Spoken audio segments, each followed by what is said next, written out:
celebrating Woodbridge's history. This time, we're in Colonia. We've been in Woodbridge proper. We've been in Fort Reading, Fords. Last year it was Avenel, and we didn't have the clip-on mics. This year, the Veteran Arts Center now has clip-on mics, so we don't have to pass the microphone around. But I'm very happy to see everybody here. And the mayor was not able to stay, but he was here for a brief while. He has several other spots to visit. We're also being taped by TV 35, so at a later date, this will be on our local TV or even on YouTube. I believe the last week was on YouTube. Now, this project that I'm sponsoring, I started as a councilwoman Brenda Velasco and had the full support of every aspect of the township, every agency, the mayor, TV 35, Historic Preservation Commission, the Department of Recreation, and it continues. And this is based on about 36 years of history as a teacher. And I felt the textbooks totally ignored what really made up a township or a community. It's the people's personal memories. And who we have before us today are all people who grew up in Colonia. Notice I didn't say they were born in Colonia. We are one of the last sections of the township to develop. And most of us have moved there from somewhere else. So I want to start to my far left, and we have Georgine Sutter-Pachowski, who moved to Colonia in 1939. Dan D'Arcy moved to Colonia 1955. Razor Palo, you moved to Colonia 1950. 1950. Oh, so we are numerically near over here. And then I have to my very far right, Glenn Morgan, who moved to Colonia 58, 59. Right. I'm not going to give you any background on our participants because you have the program before you. But let me say they've all been involved with the community in some way. The program, just I had to put it in 2 sentences, but these were people who participated in the Township Oral History Project, as some of you have participated in the audience. And there were over 125 people that were interviewed. Not only did they participate, but they were all involved in the community in some way, and promoting the township, promoting the civic community. So we're going to start off with one of the first questions that I think you'll find interesting. Why did your family settle in Colonia? Georgine, you were the first. Yes, I was. Actually, it was my father who was born in Elizabeth, and he lived in Elizabeth.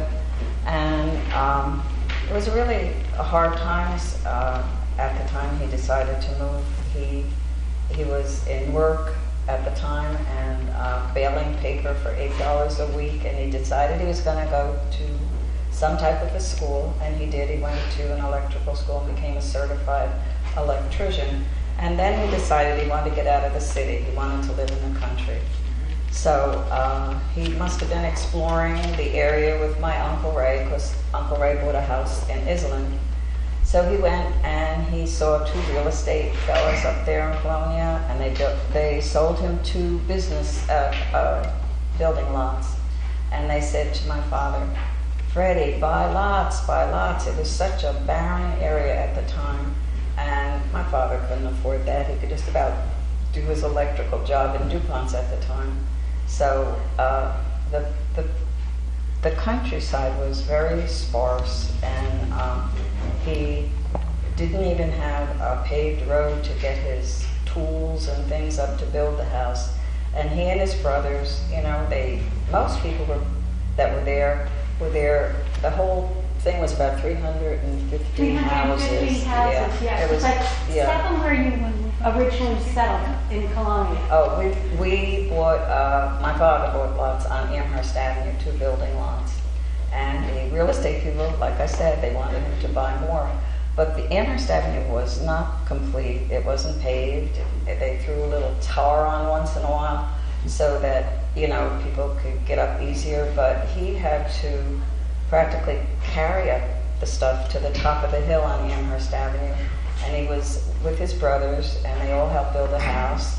And he was dynamiting the roots. And then Paulette, who lived catty corner to us, would keep the horse that would take the roots off the land. So that was the kind of beginning we had.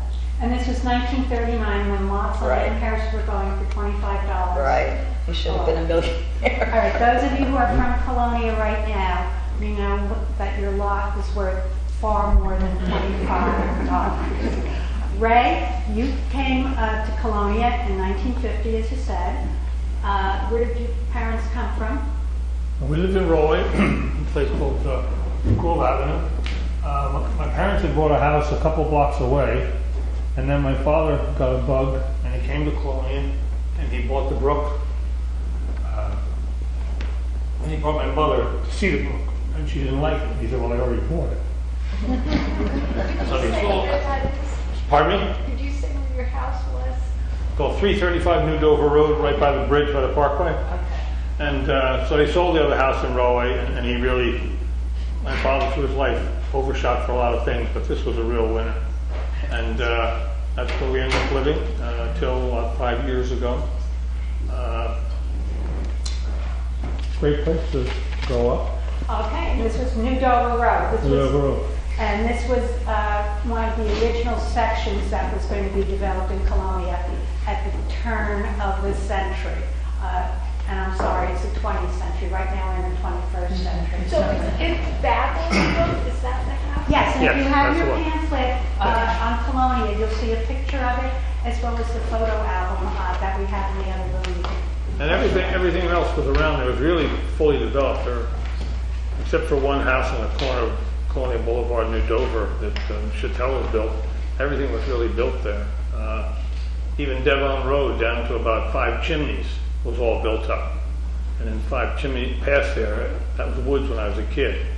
So most of what the Colonia area around us That was really built up. You were built up. Yeah. When Georgina moved in 1939 to Amherst, that was the other section, and that developed much later. Now, Dan, you're next when you move into Colonia. We were living in Belleville, sharing a house with our cousins, aunts and uncles. And it was after World War II, and the area of Colonia was being developed like many other areas throughout the state. And we had, I guess, 5 or 6 kids in the house by then. So my mother and father decided to take a ride. And they saw the development in Colonia called Duke's Estates off Lake Avenue and Inman Avenue. And I can remember that we went into the open house. I guess I was about 5 years old. We went into the open house on the corner of Lake Avenue and Duke's Road. Okay, and we had to walk to take a look at the houses. And you know, at that time, the stone through the street was real big, went to the lower level of the streets, and you had to walk on that. But it was after World War II, and the lots or the homes were being sold, the majority of them VA, no money down. And where your taxes were more than your principal and interest at the time, and so we came Okay. to Belleville. You came from Belleville, and you also come from a family of 9. Well, yes, well, I'm one of 9, so we decided to move into a house, a 2-bedroom house. And then, Glenn, you were the last to come to Colonia. Yes, 58, 59. My grandmother was out here first. They had moved here from North Carolina, where my grandfather was the retired railroad person. And they bought or he really built the house on Walnut Street, right across from the Colonia Middle School area. 1946. And at that time, my parents were in New York. And they had a brownstone out there, 141st, St. Nicholas. I still wish I had that. We ended up moving out here and stayed with my grandmother for a couple of years until the house, the property, she also had property right behind our house. which was part of the next street, which was Pine Street. And my parents built the house there, so our backyards were back to back. And there's nothing better than having your grandmother back to back. Because the food that she cooked from a southern lady cooking, it was serious, you know. But great times, you know, growing up there and, you know, living here at that time. Okay, so you grew up with an extended family. Your grandparents were right there in your backyard and adjacent to you. You were very fortunate. Oh, yes. You wanted to do. Okay, and we're going to go into some of those experiences that you had growing up in your different section of Colonia. So we have the estate area, we have Amherst, we have the Duke's estate, and then we have Delaware Avenue. Delaware, of course, from the Colonia Middle School, that is called now, instead of junior high at the time when I was there. We're dating ourselves with Yeah. that. Okay. What were some of your childhood experiences that stand out in your mind living in Colonia? And Ray, we're going to start off with you. What were some of your childhood experiences that you remember? Well, they were all good experiences. Most of my friends lived relatively close to me in either Colonia by the Parkway or the other side of the bridge by what today is Merle Park. Went to school 2 and 16, which is right across the other side of the bridge. The train station there, the post office there, a little candy store there. And I guess we just made our own fun, really, with a bunch of young kids. It was unorganized. Oh yeah, everything was organized. Okay, you're one of the few that I recall from your interview that you went into Dr. Albie's house, who was a leading orthopedic surgeon in not only in New Jersey and the U.S. General Hospital No. 3 on Medela Road, but also in the United States with orthopedic. Do you recall that incident when you went into Dr. Albie's house? You mean we got arrested?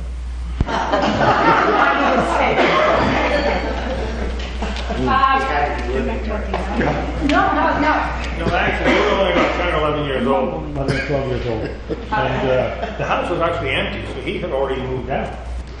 And we were just curious kids and probably opened the window and went in there, and somehow the police came to our house. And your mom and dad were also made aware of it. But there were older kids who broke in after us, and they left beer cans around, so it wasn't us. But just wandering around this big old place, it's right at the top of the hill where the old library is. You just went to the top, beautiful brick wall had around it, and it was a lovely place. Okay, this was Flipmore Estate? Flipmore, yeah. Flipmore.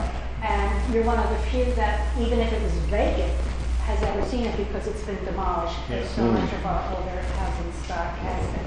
Okay, Dan, some of your childhood experiences. Well, I think you have to remember that other than the fact that we went to school in Woodbridge, we considered, we lived in Colonia, and where we lived in Colonia, we didn't even think we lived in Colonia because we did everything in Galway. So we lived right on the Galway-Colonia line, and we grew up just like everyone else. We had baseball games, football games, basketball games, but they, for the most part, if they weren't in the Pennsylvania Avenue baseball field or in Little League, it was in Holyfield and Raleigh, or we were shopping downtown Raleigh, Shotsman's, Bowles, Woolworths, Brant's. We went to the theater down there, and took the 32 bus down to the movie theater, and you spent all your money, and then you walked home. You had the money for the bus, and it was that. You had a lot of physical exercise. Yeah, absolutely. And I think that in remembering all that, and again about the schools, we were in a section of town where the Pennsylvania Avenue School wasn't built yet, and the other sections of town had schools. So my first year of kindergarten, I was in school 17 in the Avenue. Then we were bused to York Street School in 11 in Woodbridge. And then to 6th grade, the new number 1 school in Walker Street. And then to the Colonia Middle School for junior high school. And then to Woodbridge High School for my sophomore year. And then back to Colonia High School for junior. So talk about buzzing. You went to attended 6 different public schools in the township of Woodbridge. And this is in the post-World War II era where baby boomers came in, Duke Estates, and were having children. And this township had built about 20 new schools within a very short span of time.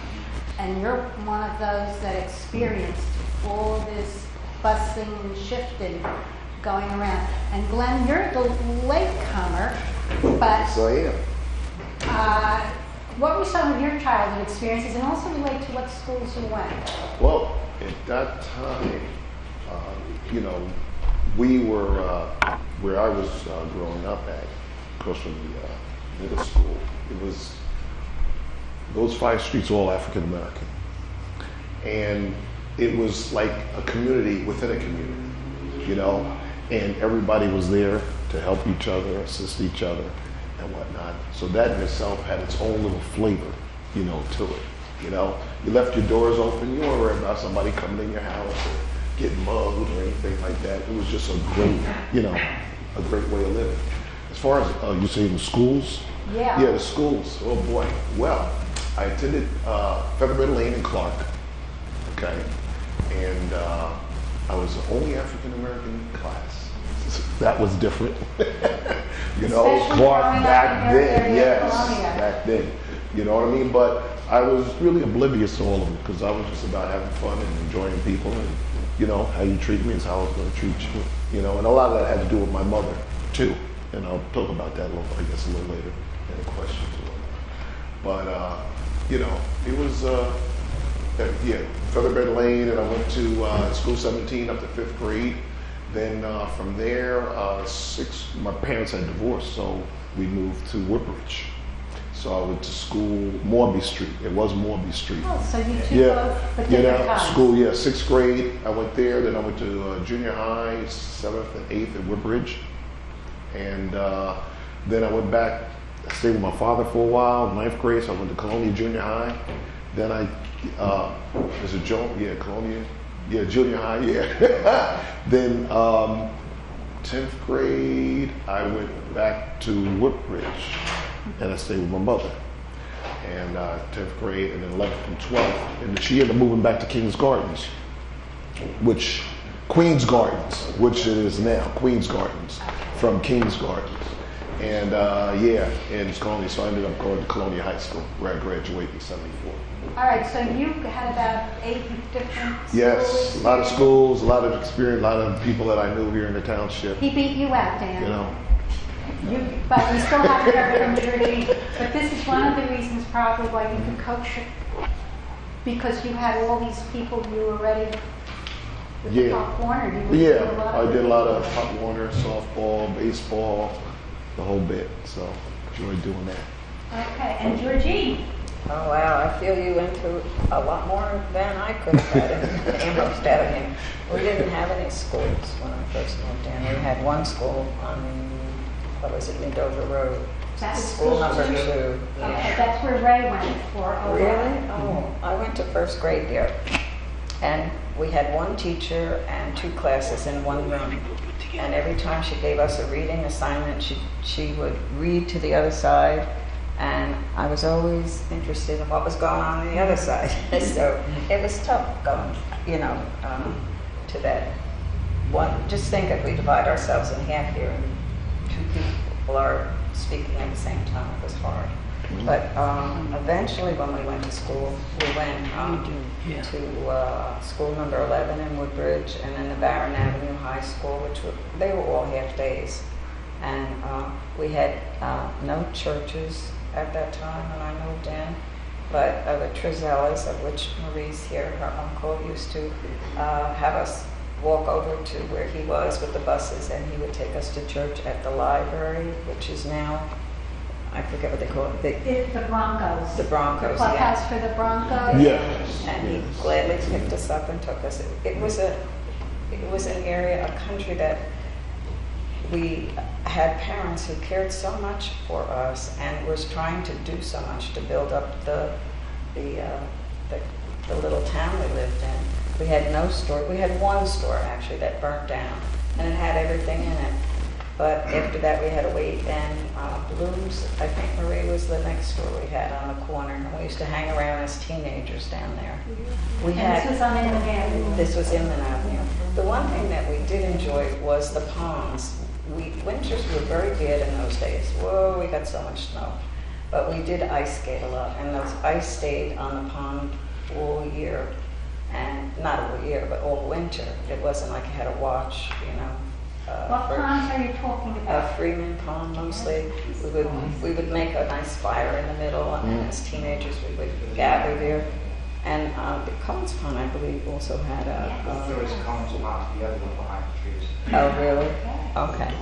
But for entertainment, when we were young, we played Robin Hood on the wood. We didn't have playgrounds or anything like that. And it was also during the Depression, and World War II came around. So the people had it pretty hard. They could have no tires, no gas, butter. My job was to take this piece of lard and take this little yellow button and squeeze it all together till it turned yellow, and that was butter. And my neighbor would get chicken feed in these beautiful little cloths, and she'd wash them out and give them to my mother, and my mother would make blouses and things out of it. So it was, we lacked for things, but what we had that was very good was the families. The men in the family knew things had to be done. And one thing they really worked hard at was getting a firehouse and a fire truck. And my father, at one time, he was president, one time captain, but it was all volunteers, so they all took their turns working at it. And I don't know if you remember Don Newcomb, but he lived near us in Colonia, and he took the first old truck that they had, and he gave quite a donation to build a new truck. So we felt very safe, like you said. The firehouse with the VFW is now? You're talking about Now I'm Colonia talking about Fire Inman Avenue, Colonia Inman Yeah, Avenue. there was the VFW was a firehouse. Oh, And then they split. Yeah. There's Yeah. an argument. But we're talking about Colonia Fire District 12, which is now Right. on Inman Avenue, yeah, heading towards Rawway, Right. over the Garden State Parkway or overpass on that side. But I knew Don Newcomb had lived in I heard he lived on Amherst Avenue, I don't know. Inman Inman. Avenue. Yeah, and I think he Inman donated like first picked up $10,000 for the We fire. had just posted on our Facebook page, historical association, a picture of Don Newcomb jumping in the air, down one side of the wood, 1957. Oh. And supposedly, there's a lot of people that knew Don Newcomb, and I always thought that the house was right on the corner where the first bank of Colonia would be. It was his second house in on the corner. That's Okay, so are you saying that it was on where Colonia Drugs is now, or? Yeah, where the shopping center is now. So Okay. it would be one lot in from Yeah. West Street. That's where I remember Ray Hughes in his interview had mentioned it. But we're talking about the Colonia Fire District 12. Yes, and we used it almost like a social area. As we get to be teenagers, there were square dances in the fire company, and how did we? Transportation was so bad. This is how we got along. We walked from Amherst Avenue to St. Gertrude's Cemetery, where the cemetery is now, to go to Raleigh movies, or Iselin. We could walk through the woods. You know, it was easy to get through the woods where I lived at the top of the hill. And this is something I just found out. There was a Mrs. Patton when I'm reading your old neighborhood book. And there was a woman named Mrs. Patton who used to have us come over to her house and do pajama parties. The girls, six girls, right, Marie? Do you remember her? Okay, this is Marie Cavallaro. Yeah. Marie Tuzella Cavallaro, right. Well, anyway, I was So there. Mary Addison? Yes. Okay, yeah. Yeah, and she would read to us, and we had hot chocolate, and it was just really nice. And she'd look out her window off of New Dover Road, where the two stone posts used to be. Does anybody remember that? Where it's on the corner where you go the road together. Yeah, and she would tell us how she remembered horses and carriages going through there to the older houses, and she was just wonderful. And people were kind. If one of the girls were walking home and one of the fathers saw them going up that long road to Amherst Avenue, they'd pick them up and take them, you know, for to their house or whatever. And we had one, it was very safe, like you said, but we left our windows open and the doors open, even if we went out. So we also did junior, it was the wartime, so we did junior commandos. And we collected paper and tin and everything and had little plays for that.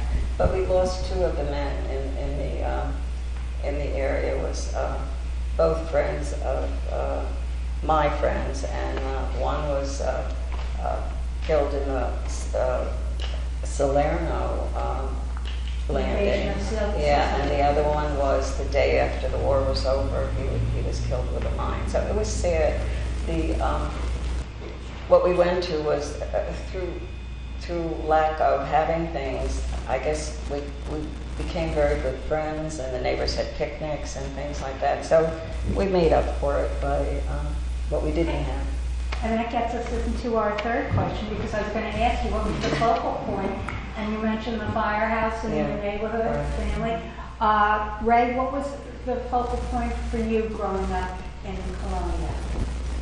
I'd say it was probably school, 2 and 16, because that's where most of my friends went to school. That's where we kind of hung out. It was near Merrill Park, near where my best friend lived down the street, near the library, near the creek that ran through there. I mean, that was kind of the area where we hung out and played.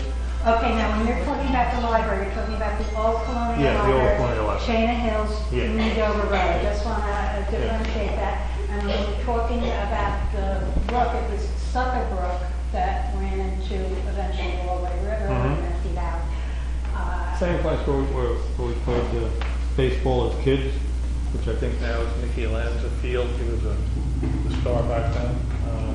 Even when we did Boy Scouts, I think we did it within the Colonial Library. So that was kind of a focal point where we did things, really.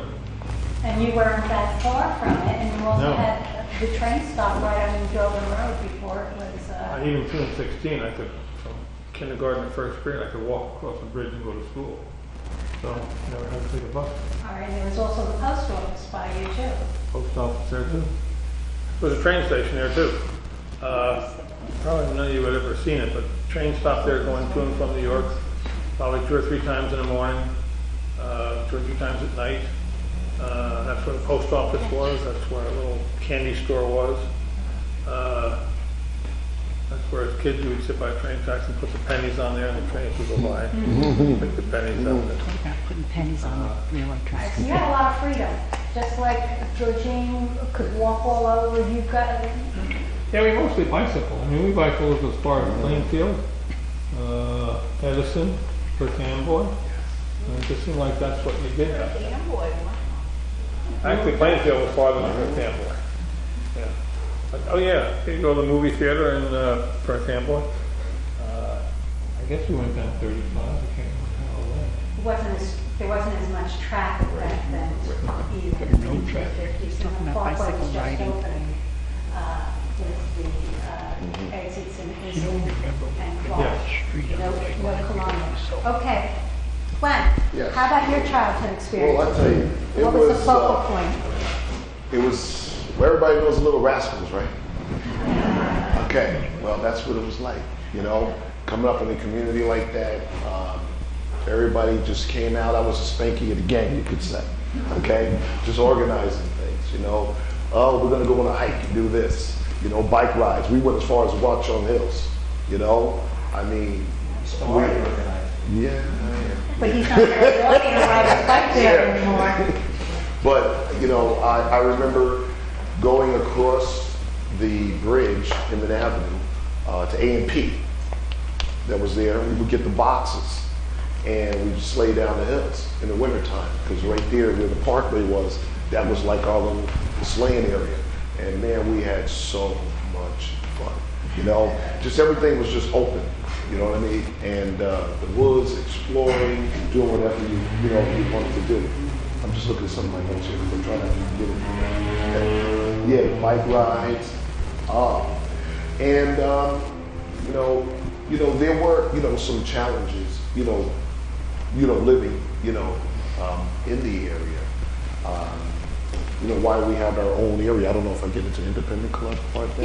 Yeah, that was a focal point for you. At that time, my mother, she was very heavily involved in human rights.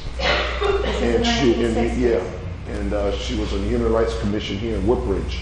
She was also an MCEOC, Middlesex Equal Opportunity Corporation. So she saw the division in the township, different things with different ethnicities that were coming here, together. And she created her own little coffee clutches. And she would have everybody come over to our house. So no matter what ethnicity you were there. That's all I grew up with. Black, white, Caucasian, this, whatever. And she just tried to get everybody to respect each other's ethnicities, their cultures. Why are you so different about what you do here or do there? So that went on a lot in my house and expanded to having picnics at Merrill Park, Roosevelt Park, So it would just be a big collaboration of people coming together and just having a good time. So that's why I kind of knew everybody, everywhere and all over. Okay, and one of the reasons that I heard about your mom was because I had interviewed Midge Custodi of Colonia, and she had this picture of the coffee clutches with your mother hosting, and your brother was in the picture, not you. Yeah, he was in the picture. Matter of fact, yeah. If you're in the book, you'll see some of the articles that were written back then, on the different coffee clutches and things that they put in the newspaper in reference to this. And my father was also involved because he was president of the clubhouse at one point in time. And before there was tooling around, he did the paint up, fix up, clean up project here in Woodbridge Township. And he would organize it and get everybody together and go around and help people and fixing up people's houses and whatnot. So there was a lot of volunteerism with the Independent Club of Colonia. Yes. And I know Georgine mentioned coffee clutches too. That's how you got together. And a lot of the mentoring was going on. Yeah. Your role models were your parents and your neighbors. We had at the clubhouse, I can remember they would get all the girls from the neighborhood together and they showed them how to have proper etiquette and just how to handle themselves and what to do. So it was really, really, really something. And that was Mrs. Bacon. Mrs. Bacon, yeah, that ran that program. Yeah, right. Yeah, there's so much credit to be given out because it was a collaboration. Just every. Okay, and from our Duke's estate. Over the years, I've heard a lot of people not say, "Oh, Colonia was the best place to grow up." And some don't know Woodbridge was the best place. And you go on, Avenel was the best place. It was all the same.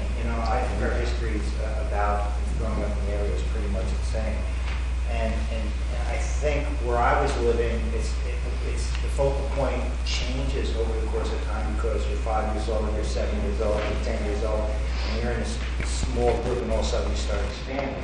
So when we were growing up, not only did we, go to different places, but we were very fortunate that not only did we have the ability to do more or less what you wanted to do from the aspect of playing with your friends and all that, we had 2 horse farms up the street from us. And my wife just went like this because she knows I'm going to tell a story that she doesn't want me to tell.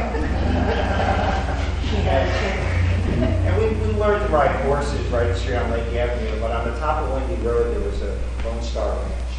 And you go up there and there would be 3 times around the circle or quarter for pony rides.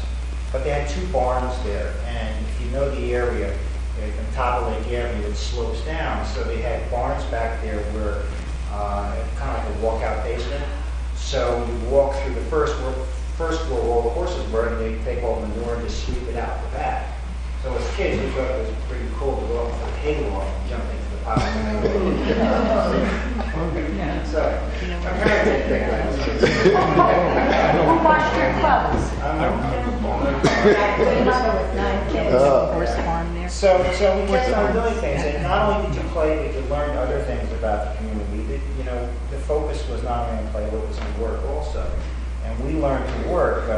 Myself and my brothers, I don't know if you heard Royston's Dairy, we got up at 4 o'clock in the morning to deliver milk. We would actually go around and deliver milk with the milk in boxes with the eggs and whatever you wanted to. And some of the scariest times would be going into the ice house at 4 o'clock in the morning, sticking a shovel in the ice and feel it coming down and you're going to get dirty.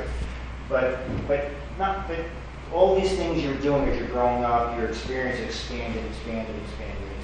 So, you know, you remember, and sometimes you tie it with things you see today. A month ago, 3 weeks ago, they had that parade coming down in the Little Fellows Day. Well, my father was one of the first people that started the Little Fellows Day. When we first started the parades, that would start up by Woody Avenue and come down. And the very first field is where the library is now, or where the basketball court is on that avenue. And that's where we got the first games. But originally, after that, they built fields behind the School firehouse, 27. School 27. Which was a 27, field yeah. It was a before. baseball field, and that was built by some people because it was originally a baseball field across the street from the firehouse. When they built the neighborhood development there, they had to find another place to build the field, so they did that there. And so we were all over the place. We were in Stroll, we were in Colonia, we were riding horses, we were playing our games, and eventually when you start going to school, and now you start to meet people in Woodbridge now, we're not in Colonia now, we're in Woodbridge, so you get a pretty good taste of the whole township. But I think the focal point was, yes, our families were tight, our neighbors were tight. You got to remember in these neighborhoods like Duke's Estates, and it was not unsimilar to the other neighborhoods where each neighborhood had a bowling, a softball. Duke's Estates had a newspaper called Decca.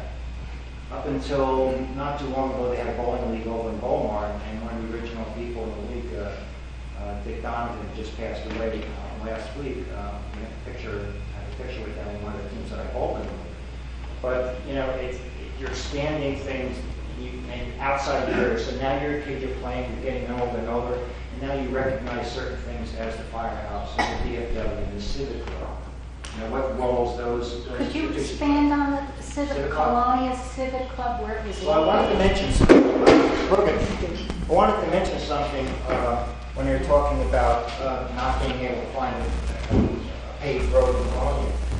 1938, where the original Civic Club was on Lake Avenue, up by the corner of Normandy, where that comes out over there.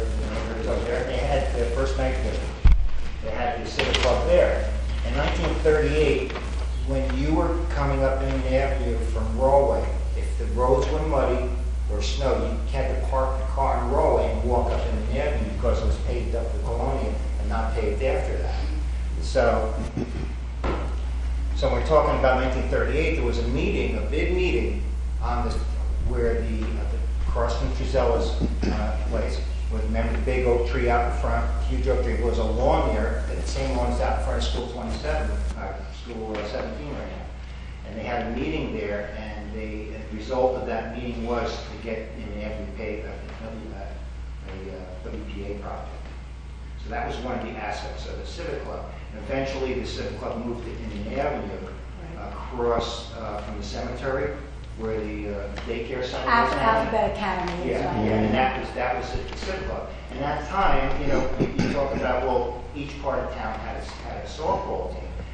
Not only were they softball teams, but they were social centers. You had Duke's Estates had a team, Firehouse, the First Aid Squad, or DFW, Woodbridge Knolls, Video Park, Jordan Woods, Lynn Oak, Shorecrest. They all had teams in this league, but they also had these social gatherings in the list also. So it's more about, you know, the focal point as you got older was you were leaving some things behind with growing into other things that you recognize.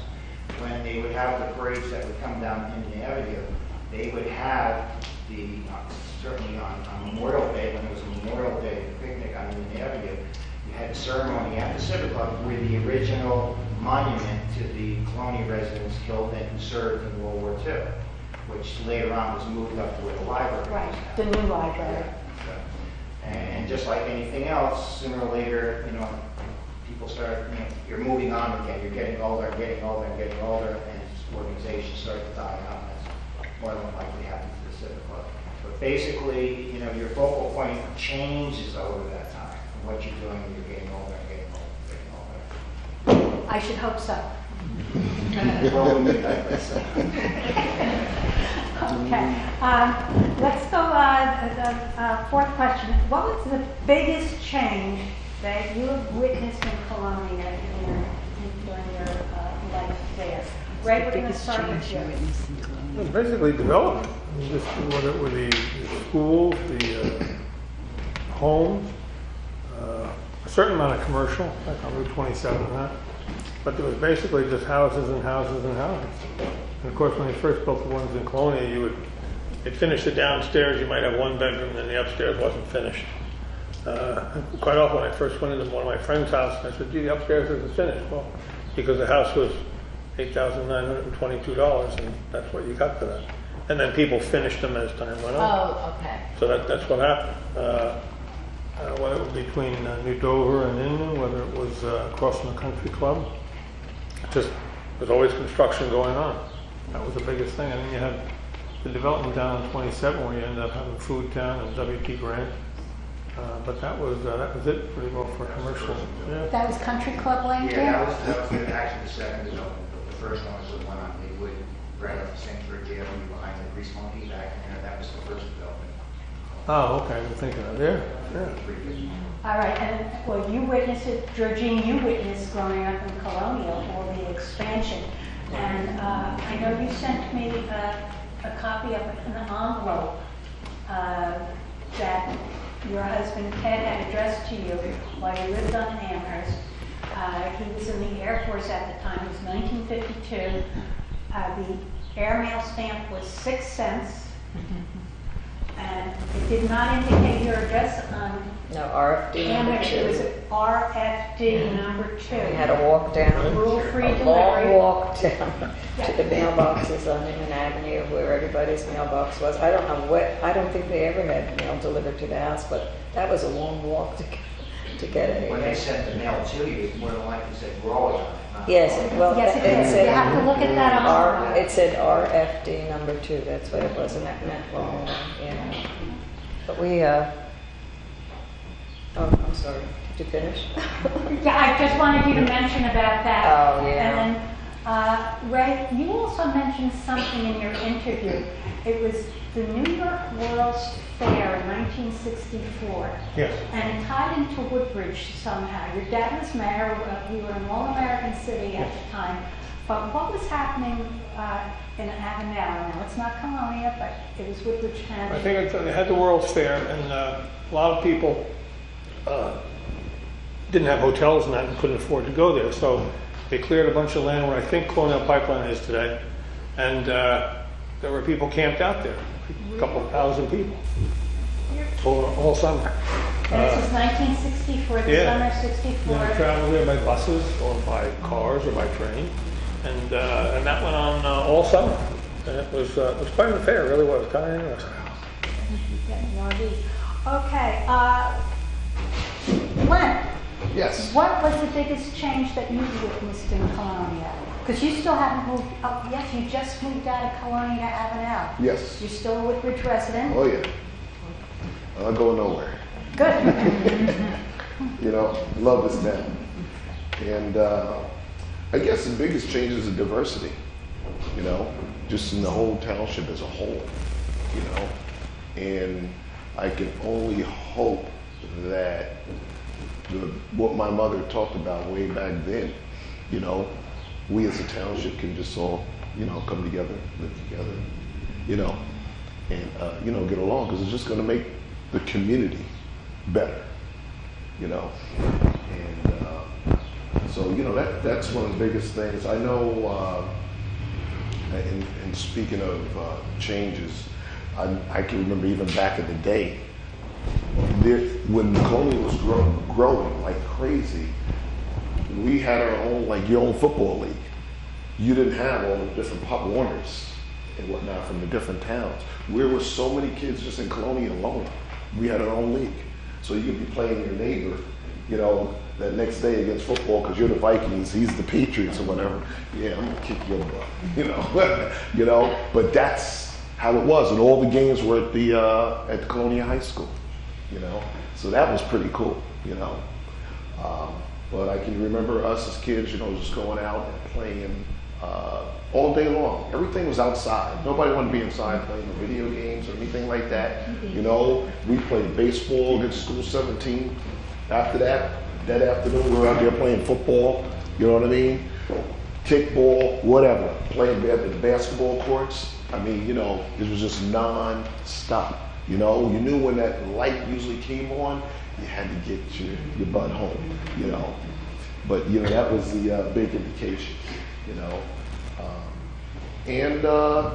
You know, with the migration of more ethnicity, especially African Americans moving into the area, you know, I believe, supposedly, you know, I think I was the first African American to play quarterback at Colonia.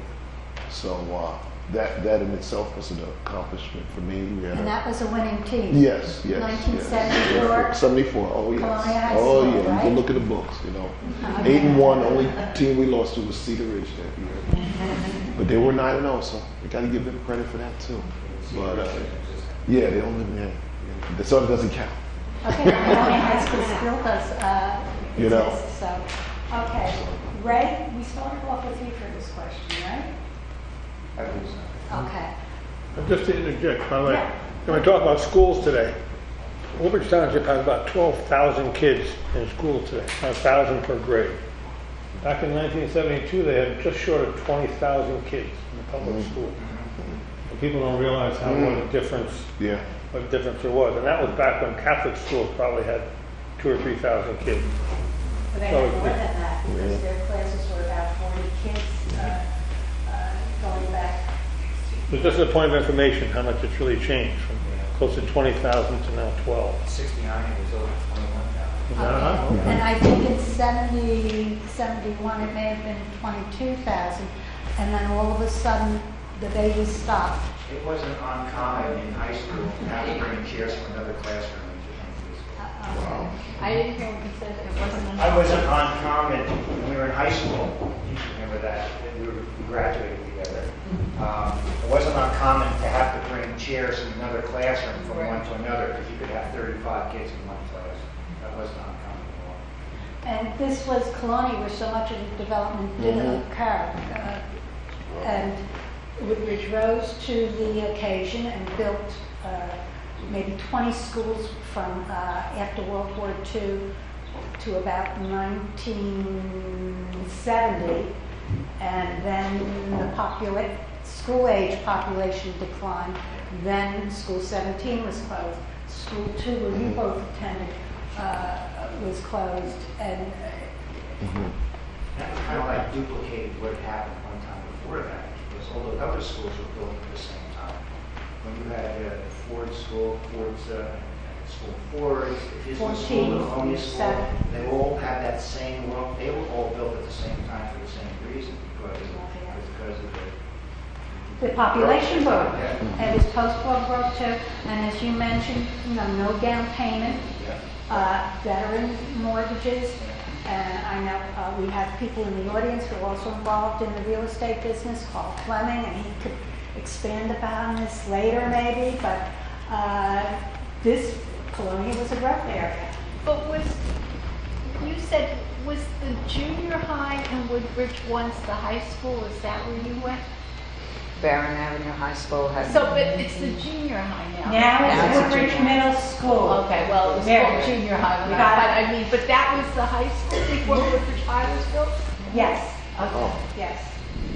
So Georgine went to Barron. the Woodbridge High School on Barron Avenue. Right, okay. Okay, and we graduated From there. from there. And other people in the audience also graduated from that high school, because the new high school and Colonia High School isn't going to be built until 68. 68. Oh, 67.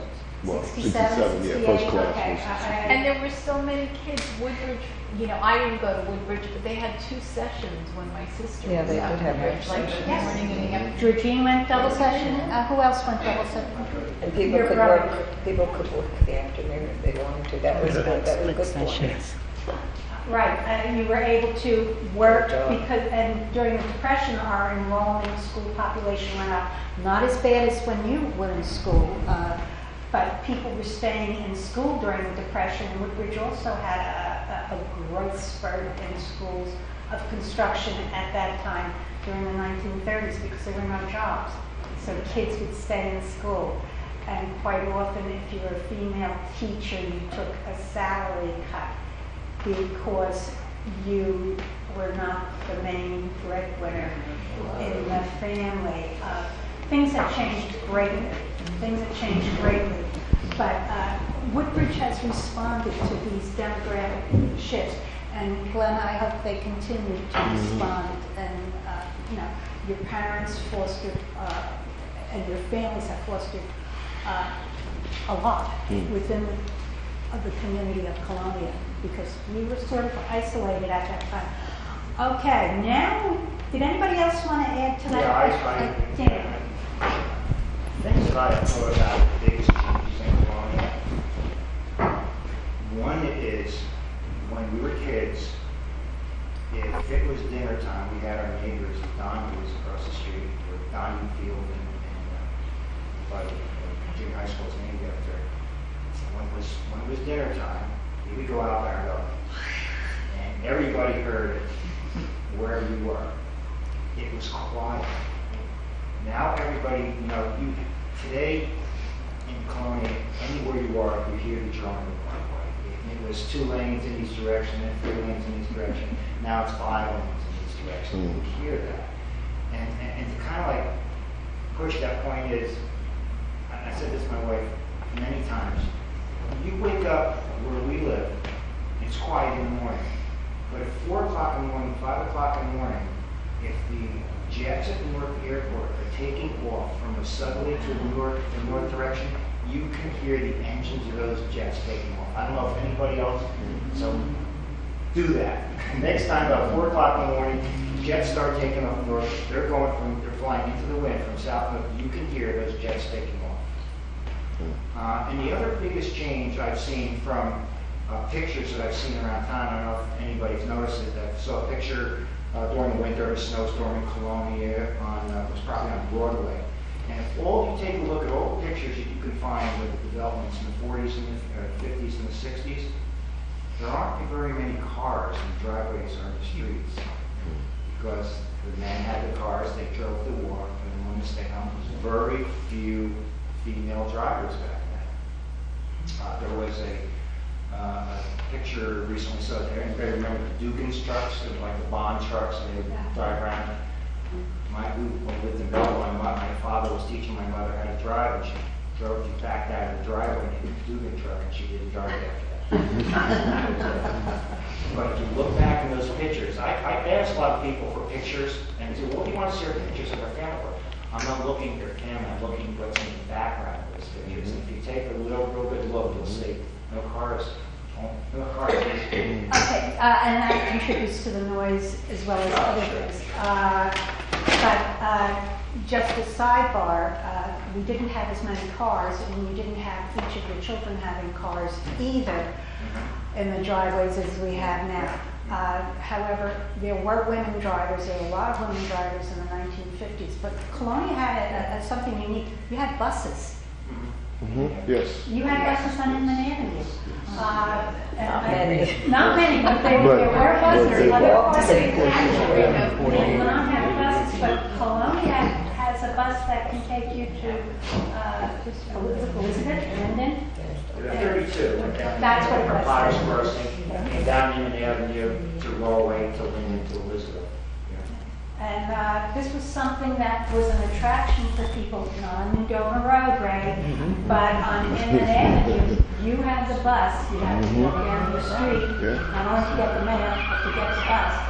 And Georgine, I think you mentioned in one of in your interview, you took the bus home and one time, and It was something that wowed me. I was alone in the bus. It was dark and it was nighttime, and the bus driver said to me, "Where do you live?" We were going along Main Avenue, and I said, "Up that hill in Amherst Avenue." And he took me all the way up, dropped me off, and went back. And I was amazed that that would happen. Yeah, right.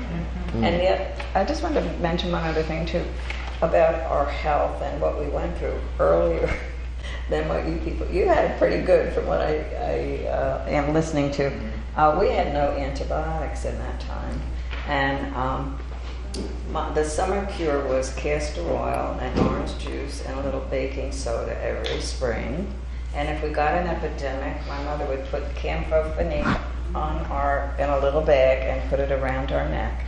So, I mean, and then finally things began to get better, which I was glad. But And you also became a nurse. right. Oh, onions, I forgot. Yes. Bermuda onions for your feet are good for a fever. So we also had the first rabid dog up there that a lot of people had to get injections for.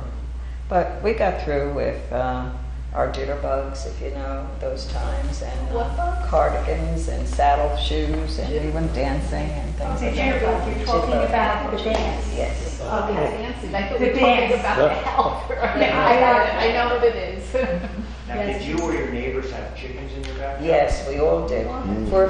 We didn't get much meat, so they wanted the eggs and they wanted the chicken too for eating.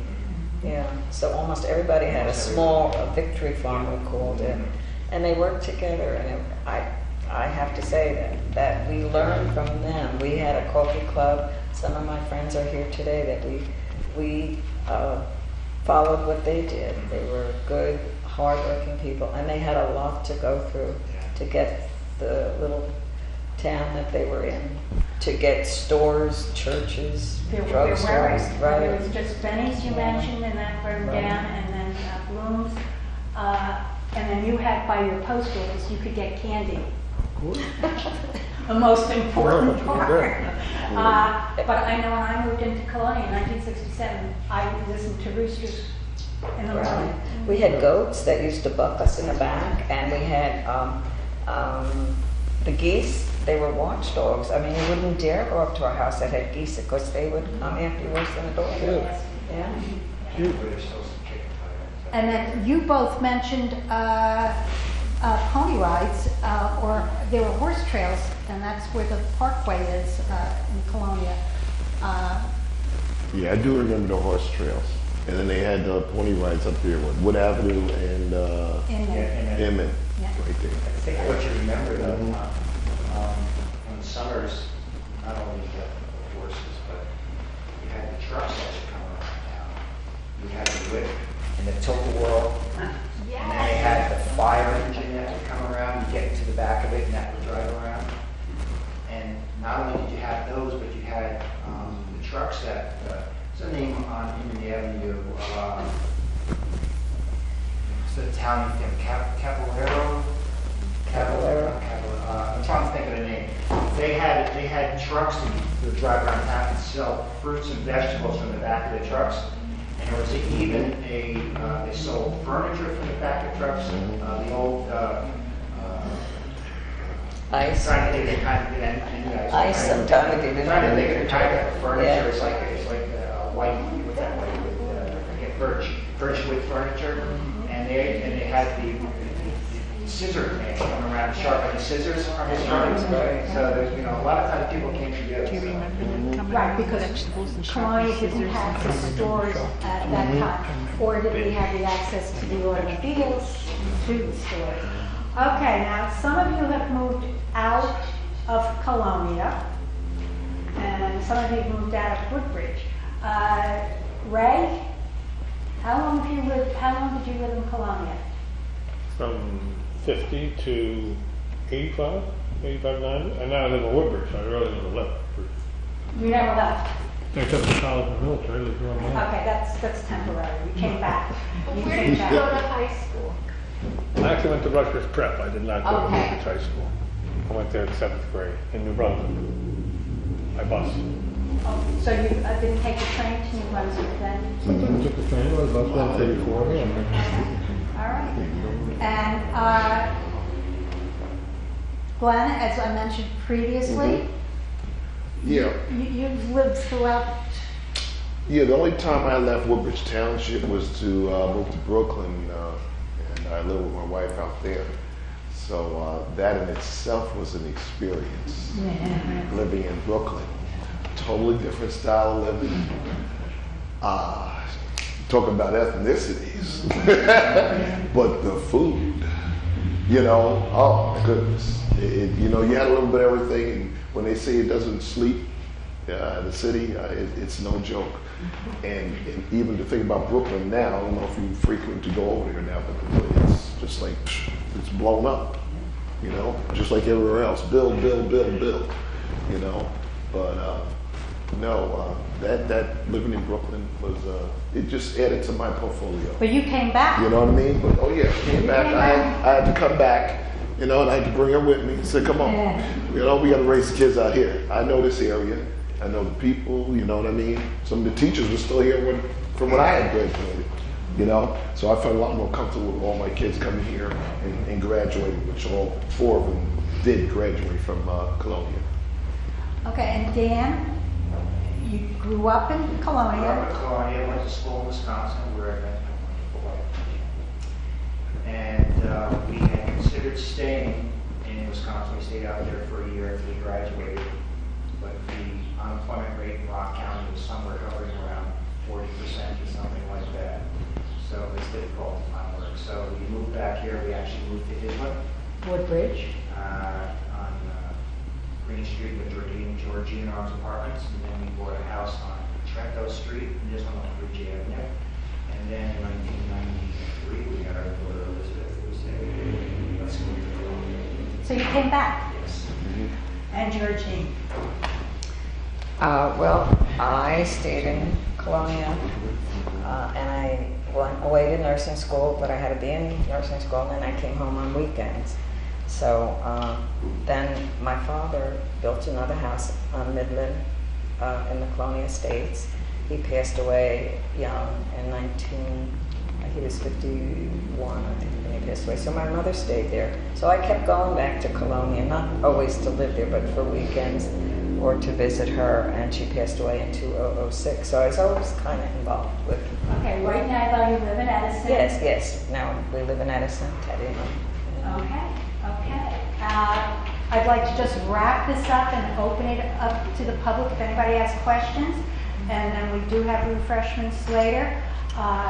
It's about corporate program. Do any of you have questions? Carl Fleming from Colonia. Yes, back in the old days, the group had the 4 pictures, paintings, it was I bought all 4 of them, Woodbridge Township, and it was one of the Colonia Country Club.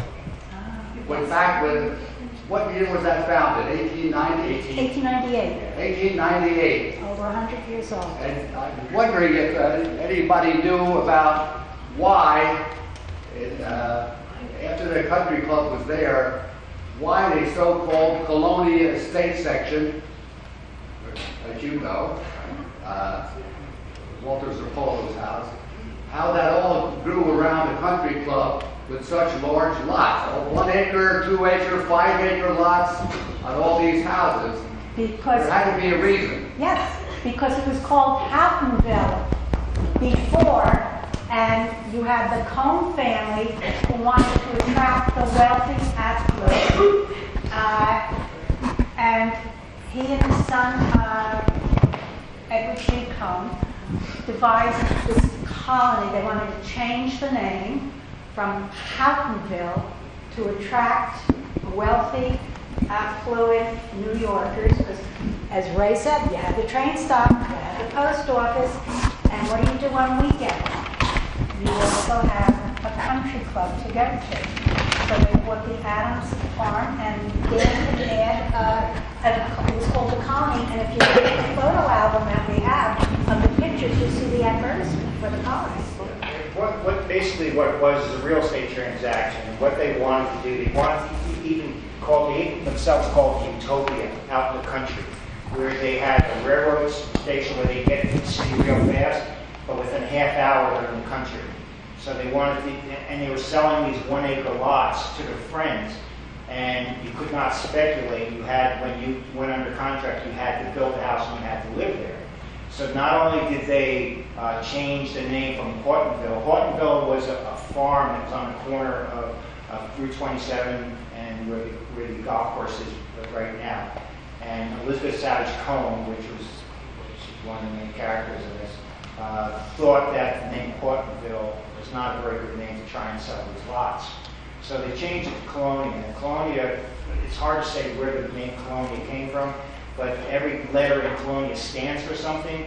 But the Coens visited South America frequently, and Colonia is a pretty common name in South Colonia. Colonia. It means colony. Yeah, In and Spanish, they it's visited, colony. and they visited South America frequently. Dan, it was also my understanding that one of the big problems, was not a problem, but Colonia was, I do a lot of walking around my house, and you see the sewer, the sewers were put in 1963, Yeah. and the large lots were there because there were no sewers.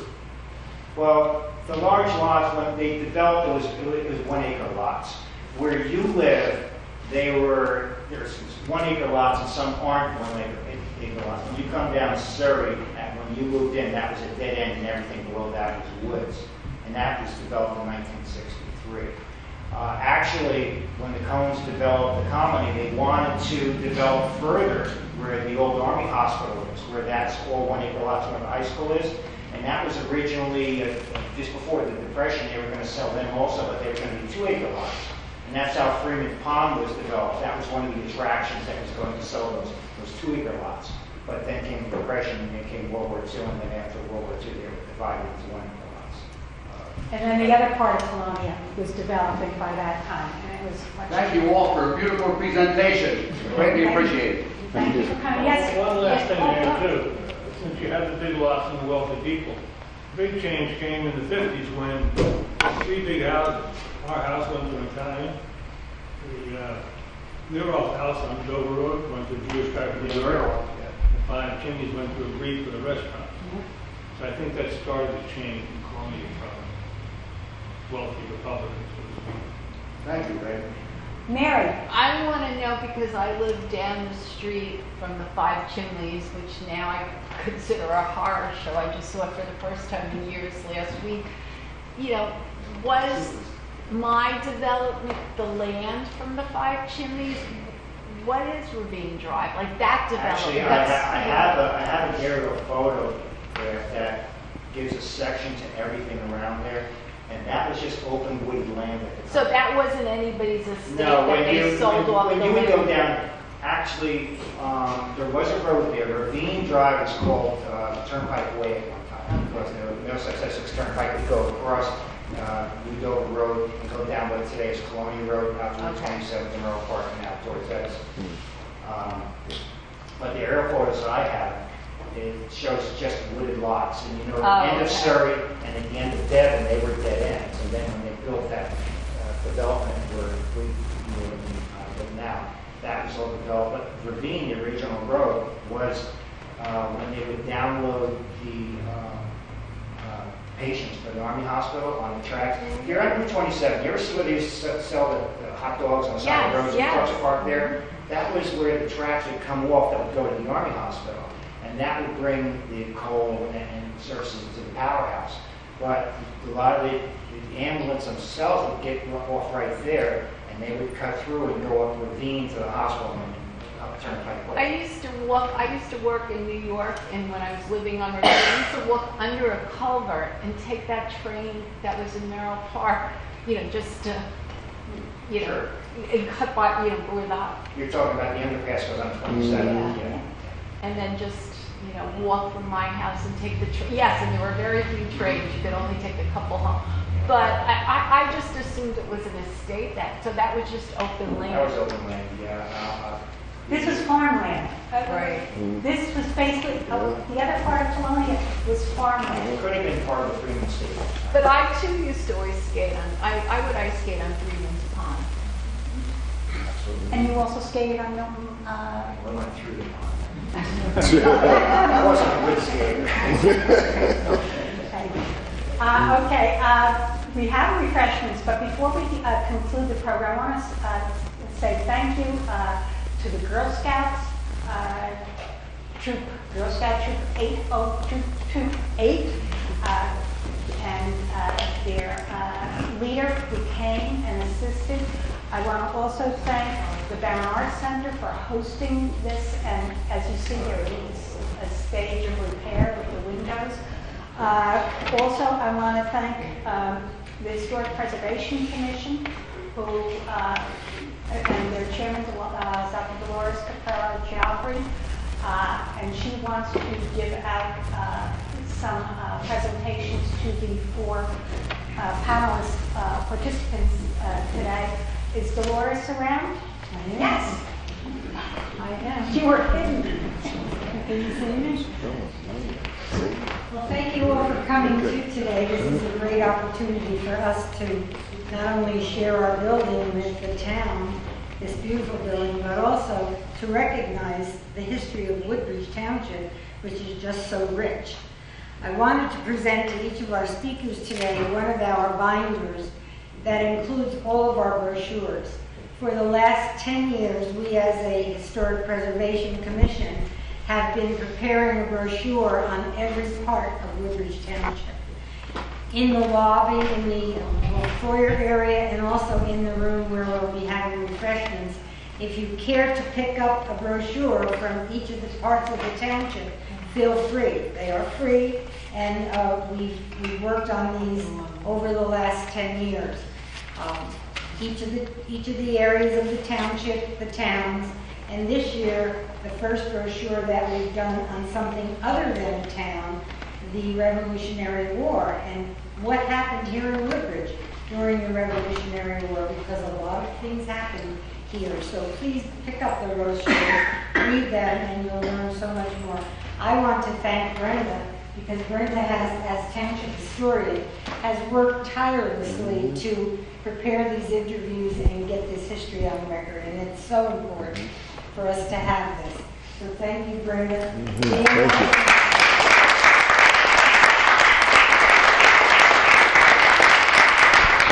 Brenda also serves on our commission, and we really appreciate his insight, his background, his information. We have a lot of discussions at our meetings, but they are so worthwhile. And we're learning so much more about our township every single day. There's just so much here to learn. We'll never be finished.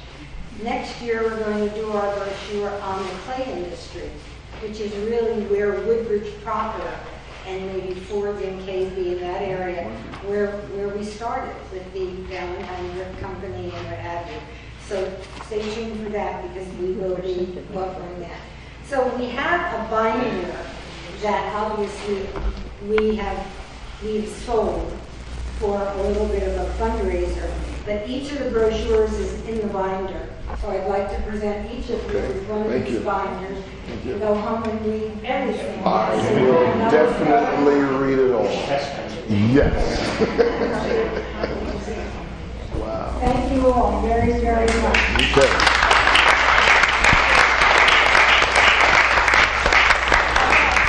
I want to thank each of the 4 participants because they shared their personal memories. There was no one answer for any of the questions because each is based on a personal experience. And I want to thank the township, the mayor who's been supportive of this program since 2000. 20 years. So thank you.